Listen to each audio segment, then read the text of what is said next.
Okay, we have scheduled here something that we called comments, but I think we're going to do this in a little bit of a conversational style or as a panel of one, where I'm the moderator of that panel of one. I think before we... Because the others outnumbered you earlier? And you want to... Right. It's my chance to catch up numerically.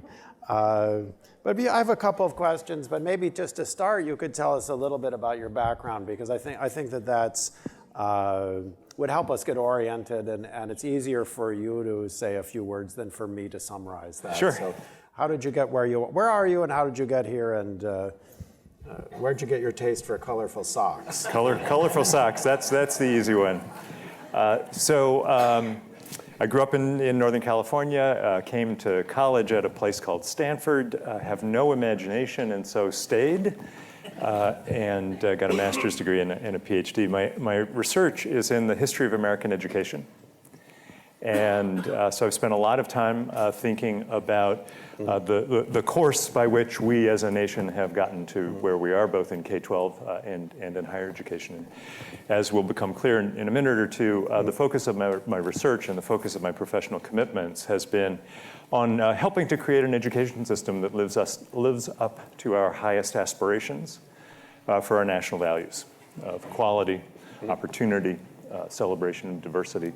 And so that's really informed, again, beginning in my work and later in my administrative work. I taught at Dartmouth for about 10 years, came back to Stanford, worked here in the administration for a year, and then went down to UCLA, where I was the dean of the School of Education, and took a different path than was taken at Berkeley with information science during the last big budget crisis in the state of California in the 90s.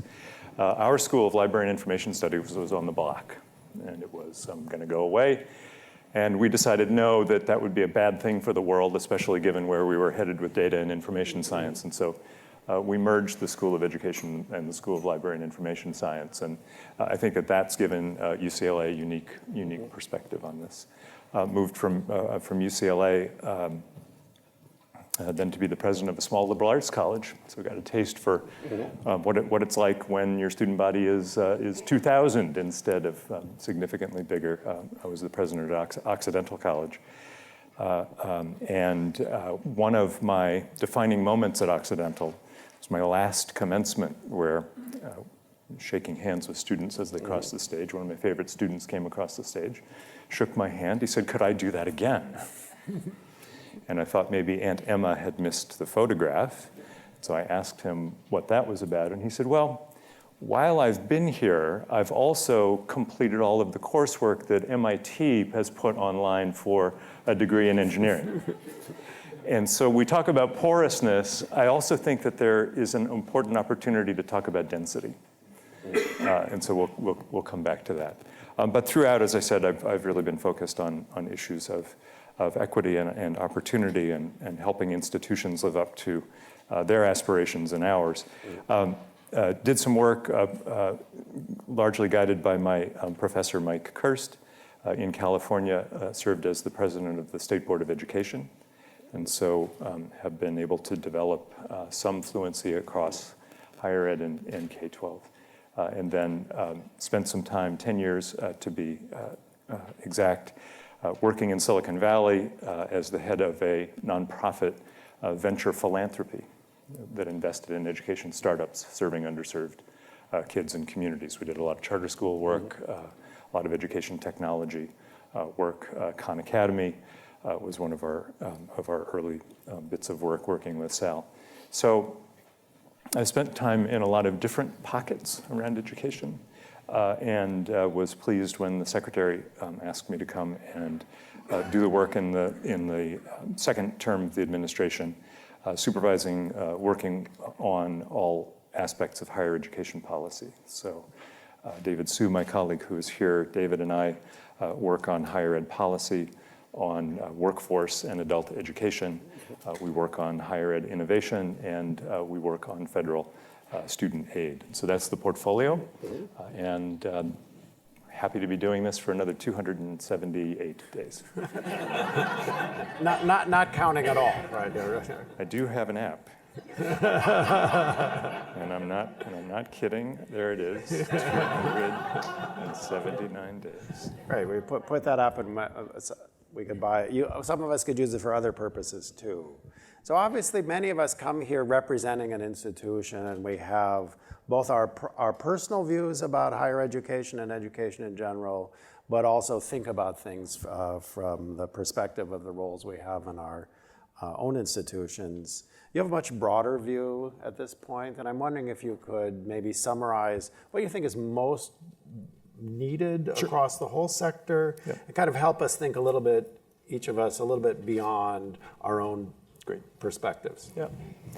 So first of all, thanks for having me, and this has been a terrific morning and a great evening.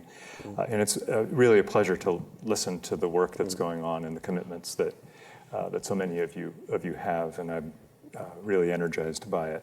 So it's a real honor to be here. I think that one of the richness of American higher education lies in its diversity, in the diversity of institutional forms, the diversity of missions, the diversity of audience and intention. And I do think that that's a huge strength. Downstairs, we're talking a little bit about that's also one of the ways in which innovation happens really well in higher education, is that there are a lot of people experimenting on a lot of things, and we don't have to try to drive a whole system to be able to create innovation. Creates problems around scale that I'll talk about in a couple of minutes. But I do think that if we step back, as we try to do in Washington from time to time, and look at what the big trends and the big issues are, I do think that there are a couple. One is that the demographics of the student who wants higher education benefits has changed dramatically over the last 25 to 30 years, and it's a really good thing. More individuals are actively seeking higher education. They come from a far more diverse set of backgrounds in any way that you want to talk about diversity. But they bring a whole new set of challenges and opportunities, right? So the starkest way to paint this, I've heard a little bit about this morning, is when I came to Stanford, my parents dropped me off. I took my stuff into the dorm room, and I was committed to being at Stanford for the next 4 years, and I was gonna leave. Today, the typical college student is more likely to be a 24-year-old returning veteran, a 36-year-old single mom, a 50-year-old displaced worker. And they're looking to higher education for a whole range of things. Some of them may be instrumental. Others of them, the kinds of life-defining, life-changing, holistic experiences that we traditionally associate with college. And so as I listen to our conversations here, I want all of us, me included, to commit to thinking about creating systems. Maybe not our institution is going to do all of this, but creating a system, an ecosystem, by which we serve the whole range of students who are now coming to our institutions and other institutions looking for higher education. And so at the same time that we're digging deep where we live and work, whether that's Berkeley or MIT or Stanford or Harvard, De Anza, Dominguez Hills, while we're digging deep with the populations we serve, I also think it's imperative for us to lift our heads up and ask where in the higher ed marketplace are we underserving students? And there are plenty of those, right? So we know the numbers. Only 63% of students who start a four-year degree finish. That other percentage is not randomly distributed in the population. The rate at which low-income students succeed in college is 7 times less than affluent families. The completion rates for African American students, for Hispanic students, are in the teens, maybe creeping up to the 20s. And that's just not acceptable. And so at the same time, we're thinking about what's the unique role that our institution can play, given its strengths and its mission. I think we also need to think about this bigger picture and ask how can we be taking what we are learning by serving the mission of our institutions and drive that out through the system. And I'll just throw out one example of what I mean. The institutions that drew us all here today are, I would argue, the most powerful research organizations in American higher education.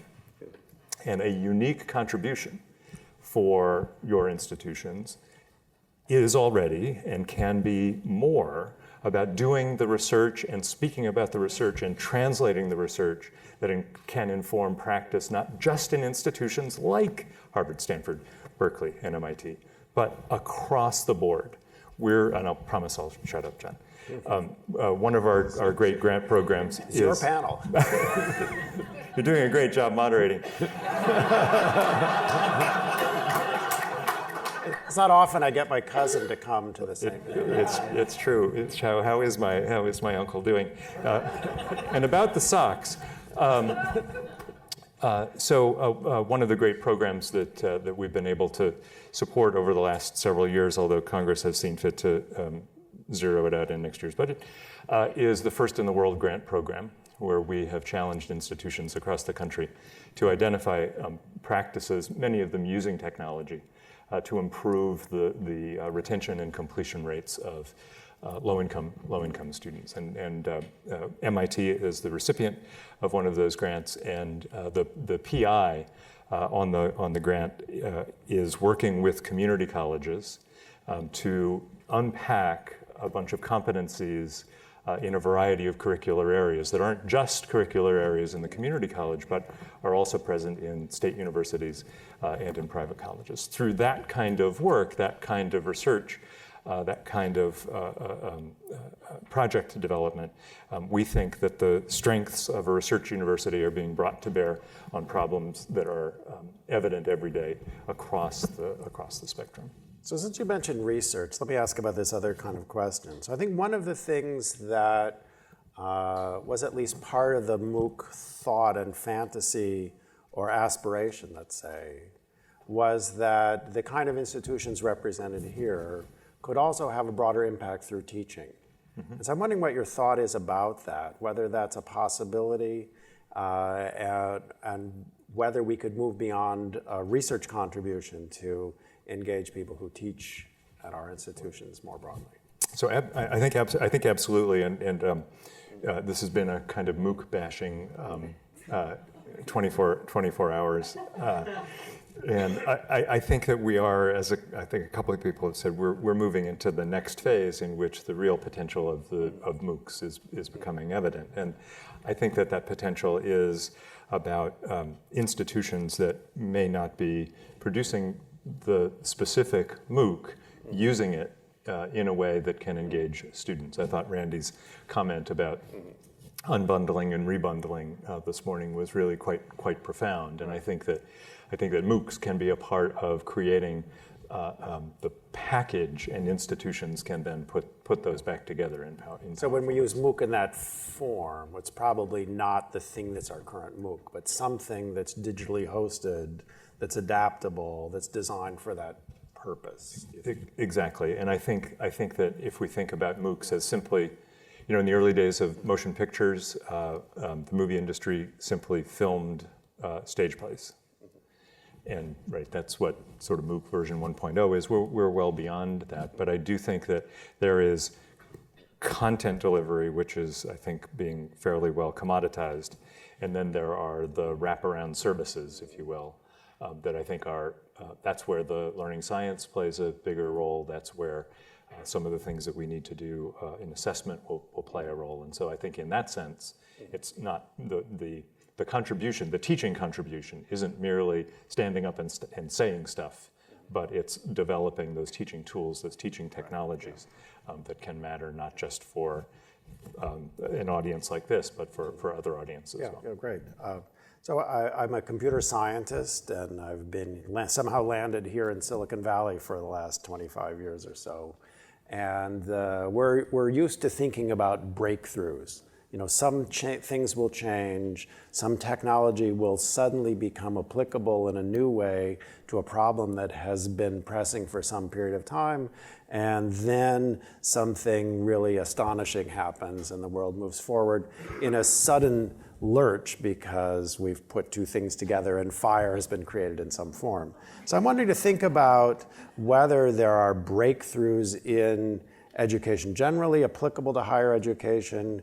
If you think about the future, is that a useful kind of term or way of thinking about things? If so, what breakthroughs could we hope for? If not, where do we get our pick and shovel and keep digging?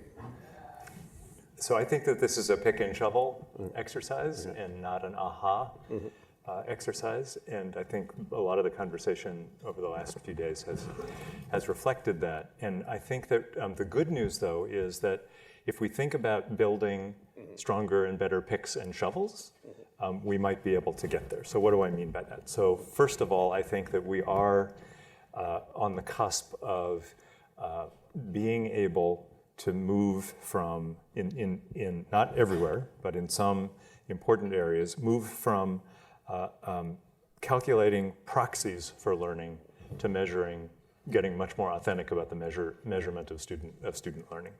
And so I think we need to invest more in thinking about assessments and tools, whether they're formative or summative, that give students first and instructors a better picture of what students are learning and, importantly, what students are missing. And that's come up a couple of times too. But in K-12, we talk a lot about individualized instruction. And that's kind of the holy grail in thinking about teaching a class of 35 seventh graders anything. In higher ed, I think we have exactly the same challenge in a more disaggregated way. And so I think that thinking about what are the assessment tools that we need, how can we develop them, how can we test them, and then how can we deploy them is a really important way of building a better pick or a better shovel to be able to improve the allocation of scarce instructional resources at a time and a place where it will have the maximum impact. Ironically, I think one of the places we're doing that best is in developmental education, remedial education, where we've really tried to get beyond you need to take Algebra 2 again, and this time I'm going to teach it louder. Into a place where we're trying to actually understand what are the mathematical concepts that people need to do to be able to succeed in college math, what are people missing, and it may be something way back in the multiplication of fractions. But if you understand that it's in the multiplication of fractions, you deal with the multiplication of fractions, and you're done. And so I think that applying that same kind of logic is going to be really important. So one is assessment. Second, and I mentioned it obliquely before, is scale. We really don't have a way of scaling even the best innovations in higher education. And it's where the benefit of the diversity of our institutional forms conspires against systemic improvement. I think that may be required changes in institutional organization. The University Innovation Alliance is an example that comes to mind of a group of like-missioned institutions that have come together to say that we really want explicitly to share practices. I think that's good. I don't think that it is the way everybody should go, but I think that we need to challenge ourselves to make breakthroughs in scale. And it's unlikely that creating a clearinghouse in the federal government is going to be the way that works. Just say it, as they say. I think that the other place where we are starting to make a breakthrough, and it's probably, John, the antithesis to the next big thing, is understanding that as we are able to disaggregate, that's wrong. As we are able to hold learning constant and the mastery of concepts or skills constant, we can vary time and place, which is terrifically important for part-time students, working students, et cetera. And so I think that the breakthrough in that is ahead of the breakthrough in how to integrate that. and how to turn that disaggregated learning into an integrated form in which students have those experiences that are personally and civically transforming. And I think that we need to devote some time and energy to that. So those would be my top three. Great. We talked at the beginning about our institutions and what we might take home for them. Do you have any advice or suggestions for us as individuals looking at the program? What strikes you as thought-provoking, or what should we all aim for as we proceed through the day, and what should we try to take home from this day? So, first of all, it's just great to have this community here. I think that, as been pointed out before, this is a rather rarefied community of individuals, and it is not as diverse as the sets of communities that we want to serve over time. And so I would hope that we could all take as a personal commitment, again, I include myself in that, to talk with, work with, think through with, problematize stuff with folks who are not in our normal traffic pattern.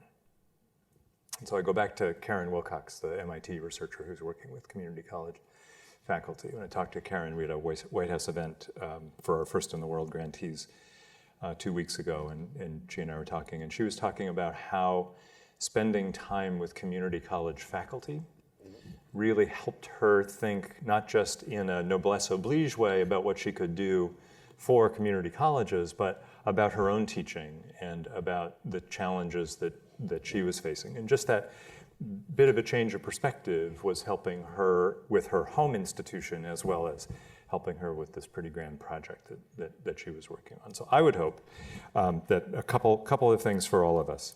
Continue to think big, and that's been one of the great and inspirational things about being here, is to see that you're all still thinking big. Collaborate with each other and make very self-conscious attempts to build your networks out into places that you don't normally go, because I think the result of that will be better opportunities for scaling, but I think an enrichment of the intellectual experience and enterprise for everybody involved. Great, thank you. I think we planted the microphone randomly somewhere on a chair, and we have time for about one question. So let's see who sat down by that chair. Hi, I'm Christine Alvarado. I'm from UC San Diego. My question is, the incentive structure at many large universities, particularly large elite research universities, really values research, and there's not that much incentive for faculty to innovate or do excellent teaching.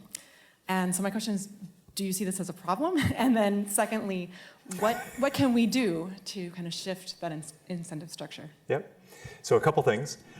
First of all, I think that one of the, if you haven't read the MIT policy paper, it's really quite great. And one of the points that they make there is that there is, and Dan said this earlier as well, there is serious substantive research in a variety of levels, whether it's from neuroscience to the anthropology of education, about just these topics.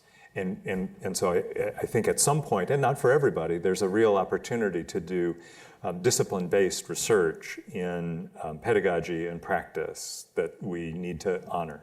I will tell you that when I was president at Occidental, one of my biggest arguments with our promotion and tenure committee was about a tenure case of a faculty member in mathematics who all of his publications were in mathematics education, and that didn't count. So we've got homework to do, literally homework, to change that mindset on the research side. One of our other grantees in the First in the World program is a historically black college, Jackson State University. And the president and the provost at Jackson State have, working with their faculty leadership, have created a new bucket for bucket of value in their tenure exercise, which is the creation of doing the work of a learning engineer, creating new faculty modules, and saying that it is not teaching, it's not research, but that doesn't mean that it doesn't exist. And so they have actually created a bucket for that. So these are all culture change things, but I think that they're really important if we want to move forward. Well, great. Thank you very much. I think Petra's going to keep us on time Great. and tell us where the box lunches are. So Thank you all. very much. Thanks, John. Thank you so much.